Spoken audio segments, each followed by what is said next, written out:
Hey guys, welcome to my channel. আমি পিহু এসেছি তোমাদের সাথে আমাদের দুপুরে আজকে কি রান্না হবে সেটাই দেখানোর জন্য। তো দেখো, আমি দুটো নারকেল বড় বড় পুড়িয়ে নিয়েছিলাম, কেননা চিংড়ি মাছের মালাইকারি হবে। Wow, tasty. মা এদিকে দেখো চিংড়ি মাছটা অলমোস্ট প্রায় রান্না করে ফেলেছিল, এদিকে নারকেলের দুধটা দিয়েছিল, কেননা নারকেলটা আমি কুড়িয়েছিলাম। দেখো কত সুন্দর হয়েছে। তো দেখো মা এদিকে নারকেলের দুধটা দিয়েছে, আর এদিকে ভাত প্রায় হয়ে গেছে, কেননা টাইমে খেতে না দিলে আমার বাবু খুব গুস্সা করে। তো ওই জন্য মা সকাল সকালই রান্না করে ফেলে, কেননা দুপুরের খাওয়াটা টাইমেই খায়।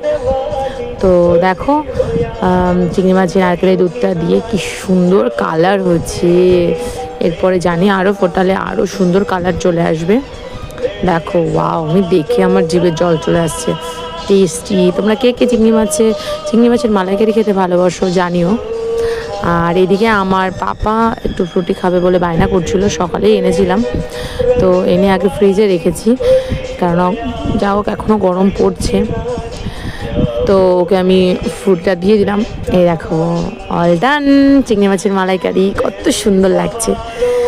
আর এদিকে হবে চিকেন কষার জন্য মা মশলা রেডি করছিল, আর সামনে দেখো হয়েই যাবে। এই দেখো চিকেনটা অলমোস্ট লাল লাল ঝাল ঝাল করে মা কষিয়ে ফেলেছে।